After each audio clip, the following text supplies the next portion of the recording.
नमस्कार, मैं हूं संजीव कुमार और आप देख रहे हैं वेब समाचार। पूरे झारखंड में पंचायत चुनाव की सरगर्मी जैसी समाप्त हुई, नगर निगम, नगर परिषद, नगर पंचायत चुनाव को लेकर निर्वाचन आयोग एक्टिव हो चुके हैं। आपको बता दें कि झारखंड में कई ऐसे पार्षद हैं जिनका कार्यकाल 2020 में ही समाप्त हो चुका है और कई ऐसे पार्षद हैं जिनका कार्यकाल 2023 में समाप्त होगा। इसके अलावा कई ऐसे नगर परिषद, नगर पंचायत क्षेत्र है जहाँ पे प्रथम बार चुनाव होना है। तो निर्वाचन आयोग विचार विमर्श कर रही है कि तीनों का चुनाव साथ में कराया जाए या अलग अलग कराया जाए। हालांकि जो संकेत आ रहे हैं बरसात के बाद यानी फेस्टिवल के बाद कभी भी आदर्श आचार संहिता लागू हो सकता है। सरायकेला जिला आए हुए हैं और पंचायत परिषद का नाम है कपाली नगर परिषद।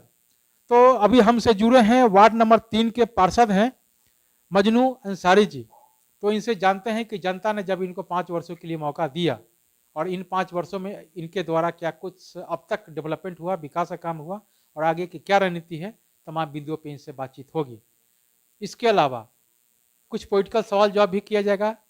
तो पहले तो मजनू जी, आपको वेब समाचार में बहुत बहुत स्वागत करते हैं। नमस्कार। अच्छा बताइए कि जनता ने जब आपको 5 वर्षों के लिए मौका दिया और 5 वर्षों में अब तक आपका 4 साढ़े 4 साल का वक्त गुजर चुका है, क्या कुछ डेवलपमेंट और विकास का काम हुआ आपके कार्यकाल में? जी, डेवलपमेंट का काम तो लगभग कुछ रोड और कुछ नाली का काम हुआ है। और जैसे कि हमारा कपाली क्षेत्र पिछड़ा है, बहुत ही मतलब कि मुखिया राज के समय में जो 9-10 साल मुखियालों का राज जो पार हुआ है, उसमें ज़्यादातर काम नहीं हुआ था। हमारे वार्ड में लगभग काम नहीं हुआ था। तो इस हिसाब से हमारा जो वार्ड है, वार्ड नंबर 3, ये बहुत बड़ा एरिया है और काफ़ी फंड की ज़रूरत है। जैसे कि मेरा जो शेड्यूल बना हुआ है, इसमें करीब करीब 28 से कुल मिला कर 28-30 रोड है, ठीक है। उसमें लगभग जैसे 4 साल गुजर गया, हम लोगों ने कुछ 4-5 गो नाली और वही लमसम 5 या 6 रोड ही बन पाया है। और एक मुख्य सड़क जो है, हमारे जो मेन सड़क जो लगभग हम लोग देख रहे हैं कि 30 साल से यहाँ पे जो नहीं बना था, ये हमारे लिए बहुत खुशी की बात है कि ये मेन रोड हमारा एरिया क्षेत्र का जो है ना बन चुका है। जी। अच्छा बताइए कि तो इन 4 साढ़े 4 सालों में आपने कितने लोगों को प्रधानमंत्री आवास योजना, शौचालय, राशन कार्ड और पेंशन बनवाने का काम किया? पेंशन का काम तो हम लोगों ने किया है बहुत सारे लोगों का, और अभी काम चल रहा है। अभी हम लोग फॉर्म जमा भी कर रहे हैं। और प्रधानमंत्री आवास योजना का जहाँ तक आपकी सवाल है, उसमें हमारे वार्ड में जो वार्ड नंबर 3 संख्या वार्ड 3 का, उसमें 19 आदमी का जो है तो हम पास करा चुके हैं, जिसमें लमसम घर तैयार हो चुका है। कुछ कुछ का जो है ना अभी लास्ट जो पेमेंट है वो नहीं अभी हुआ। नहीं हो पाया है। अच्छा बताइए कि आपने मकान बनवाया, पेंशन बनवाया, राशन कार्ड बनवाया, सड़क नली सब कुछ बनवाया, तो सबसे महत्वपूर्ण और ऐतिहासिक काम कौन सा हुआ? ऐतिहासिक में बोला जाए तो जो हम अभी आपको पहले बता चुके हैं ना कि जो रोड हमारा जो मेन रोड है, ये 30 साल से हम देख रहे हैं यहाँ पे। हम भी 30 साल से अब हो गया, हम भी यहाँ पे बस चुके हैं कि कभी वो रोड नहीं बना था। बेलगांव से लेकर के फॉरेस्ट जो अभी नया पानी टंकी जो बन रहा है, जल मीनार जो बन रहा है, वहाँ तक का 30 साल में कभी वो सड़क नहीं बना था। ये अब सोचिए तो हमारे लिए वही बहुत बड़ा काम हुआ है। जी। अच्छा बताइए तो आपके वार्ड की सबसे बड़ी समस्या क्या है अभी? हमारे वार्ड में सबसे बड़ा समस्या तो रोड नाली, और सबसे बड़ा समस्या यहाँ का बिजली का। बिजली क्या है कि हम लोग यहाँ पे बहुत बार एसडीओ सर से, जेई सर से, जो बिजली विभाग के कर्मचारी से हम लोग बोर्ड बोर्ड में बुलाएं भी। बहुत सा मतलब कि बोर्ड बैठक में बात भी हुआ है कि बिजली के बारे में आप लोग कुछ करिए। तो आश्वासन देते हैं कि हाँ करेंगे करेंगे। ठेकेदार भी आते हैं, हमारा जो वार्ड का पोल तार का सर्वे भी करते हैं। उसके बाद हम लोग जब पूछते हैं कि भाई क्या हुआ काम का आगे का, तो बोलते हैं कि ठेकेदार भाग जाता है। सर्वे करके एक ठेकेदार भाग गया, 2 ठेकेदार, हम लोग सुनते हैं कि 4-4 ठेकेदार भाग चुका है। तो पता नहीं है ये हमारा बिजली कब सुधरेगा।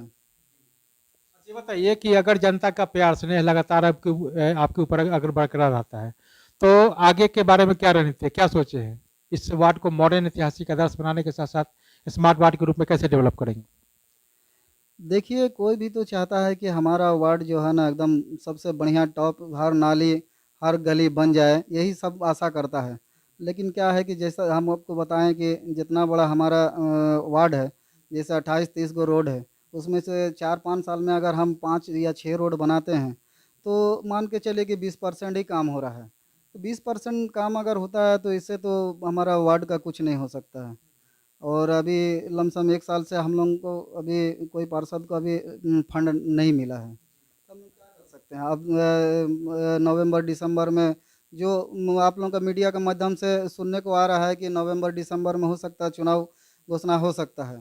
तो इससे ज़ाहिर सी बात है कि हमारा अगर एक आध फंड भी आता है तो काम नहीं होगा, आचार संहिता लग जाएगा। जी बताइए कि कोरोना काल में कैसे लोगों को मदद की?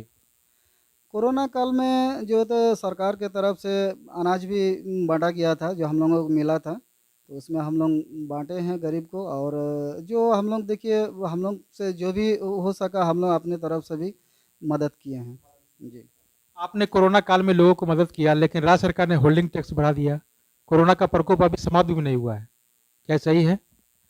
होल्डिंग टैक्स तो जो बढ़ाया है ये सरकार का निर्णय ये सरासर गलत है, क्योंकि यहाँ गरीब जनता निवास करते हैं। और जहाँ तक कि रेट बढ़ता है हम लोग सुनते आ रहे हैं कि 5%, 10%, 15%, 18%, 20% बढ़ता है। यहाँ तो आपका 300% बढ़ जाना है।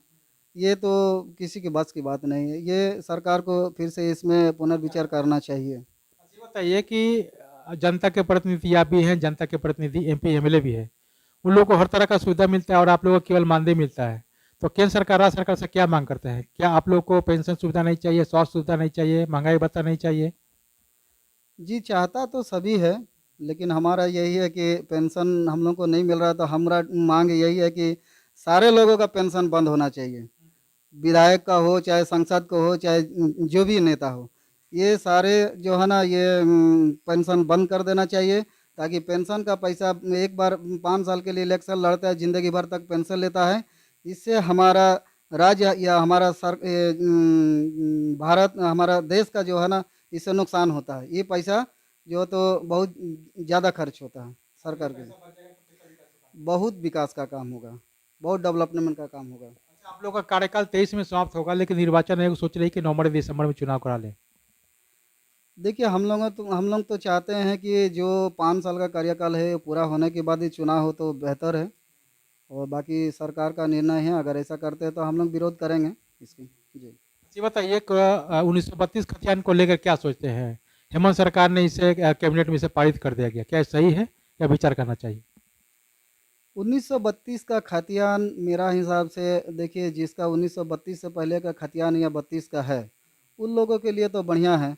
लेकिन मेरा जहाँ तक जो जानकारी है, बहुत सारे झारखंड के लोग 1932 से पहले से भी बसे हुए हैं, और गरीब होने की वजह से वो ना ज़मीन खरीद पाए हैं ना कुछ कर पाए हैं, तो उनका तो खतियान है नहीं, ना ज़मीन है। अब उन लोगों ने क्या करेंगे? उनके लिए तो बड़ी दिक्कत है। और जो आज 10 20 40-50 साल पहले जो आके बस चुके हैं, जो नौकरी कर रहे हैं, उनके लिए बहुत दिक्कत की बात है। यहाँ जो जिनके पास में खतियान उनके लिए अच्छा, इनमें सरकार को पुनर्विचार करना चाहिए। केंद्र सरकार ने खाद्य पदार्थों पर टैक्स बढ़ा दिया, क्या सही है? ये तो सरासर गलत है। ये आम जनता पर जो है ना ये महंगाई का एक महंगाई था, ऊपर से जो है तो इसमें टैक्स लगा के और बोझ बन गया। तो आपने सुना कि जिस तरह से मजनू अंसारी जी हैं, वार्ड नंबर 3 के कपाली नगर परिषद के पार्षद हैं, इन्होंने क्या कुछ कहा वार्ड के डेवलपमेंट को लेकर, विकास को लेकर और आगे की क्या रणनीति है, तमाम बिंदुओं पे इन्होंने अपना पक्ष व्यापक रूप से रखने का काम किया है। तो अब चलते हैं दूसरे पार्षद के पास, उनसे जानते हैं कि उनके द्वारा क्या कुछ डेवलपमेंट एंड विकास का काम किया गया और आगे की क्या रणनीति है। तमाम बिंदुओं पर उनसे भी बातचीत होगी। आपने वेब समाचार में समय दिया, इसके लिए बहुत बहुत धन्यवाद। जी, बहुत बहुत शुक्रिया। तो अगर आपने हमारे चैनल को अब तक सब्सक्राइब नहीं किया तो सब्सक्राइब कर ले, बेल आइकन भी दबाएं ताकि हर छोटी बड़ी खबरों से रूबरू हो सके। बहुत बहुत शुक्रिया।